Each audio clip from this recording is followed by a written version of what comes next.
Ini biru, area udah biru-biru nih. tungkai bawah ya. Ya, makanya tak jelas. Yang pertama kita harus paham terlebih dahulu tentang pemetaan limfatiknya. Untuk tungkai bawah ada dua jalur, yaitu jalur pengaliran limfe dan jalur pengaliran limfe profunda atau yang aliran dalam.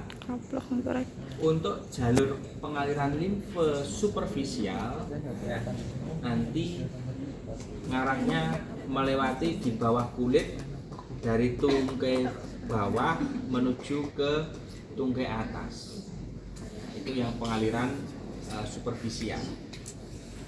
Tetapi untuk yang pengaliran dalam itu semua limfe itu kita alirkan menuju ke nodus popliteus. Itu adalah pengaliran dalamnya. Oleh karena itu, sebelum kita meng-MLD tungkai bawah, kita harus melakukan proximal pretreatment terlebih dahulu untuk nodus popliteus maupun nodus femoralis, nodus iliacalis maupun ductus thoracicis. Terus kita kosongkan. Kalau tidak, maka ada resiko nanti terjadi stagnasis, terjadi hambatan aliran di nodus popliteus. Ya, memang hambatan di nodus popliteus ini tidak berbahaya, hanya mungkin dirasakan rasa yang kurang nyaman, terutama ketika pasien memfleksikan atau menekuk lututnya, ada yang terasa seperti mengganjal. Berbeda dengan ketika kita melakukan MLD pada tungkai atas. Ketika kita melakukan MLD pada tungkai atas, kita tidak melakukan proximal pretreatment, arah MLD-nya salah, maka ada resiko terjadi genital edema. Ya, genital edema itu pada tungkai atas. Tungkai bawah relatif tidak berbahaya ya. Ya, meskipun kalau genital edema pun juga sebenarnya juga tidak berbahaya, cuman ya gimana gitu aja lah ya. Dengan tempat yang lain ya, seperti itu.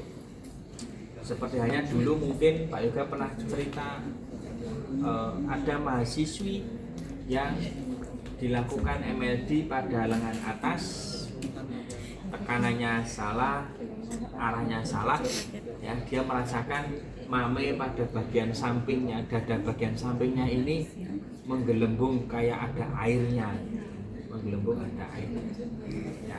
Nah, itu akibat dari teknik yang dilakukan di bagian. Nah, kemudian kita pemetaan limfe di tungkai bawah ini terdapat watershed. Watershed itu adalah batas aliran air.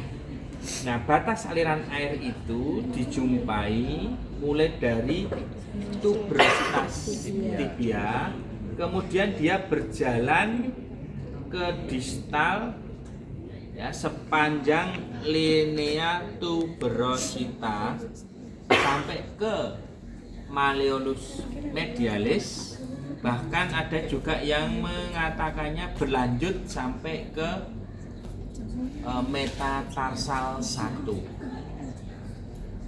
Karena ada batas aliran air seperti ini, maka kita nanti mengalirkan limfe pada sisi antromedial ini kita masukkan ke nodus popliteus ya.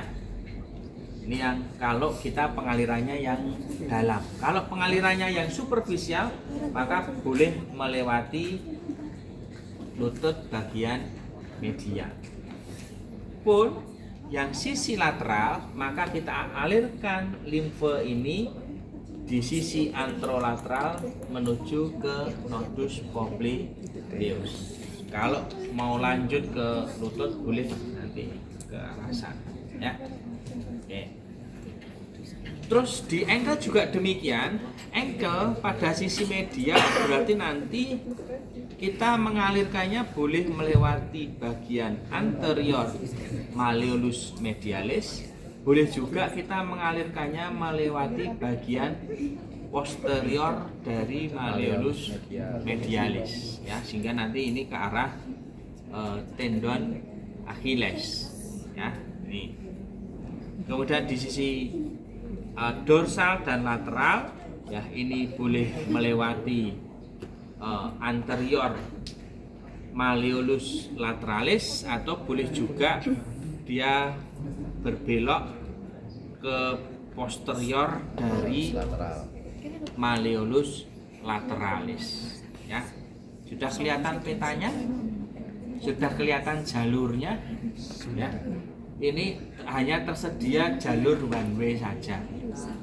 Jadi kalau ada jalur two way, ini khawatirnya bentrok dan kecelakaan, ya, sehingga ini jalurnya adalah kayaknya ini dulu pengatur lalu lintas di Indonesia ketika Lebaran itu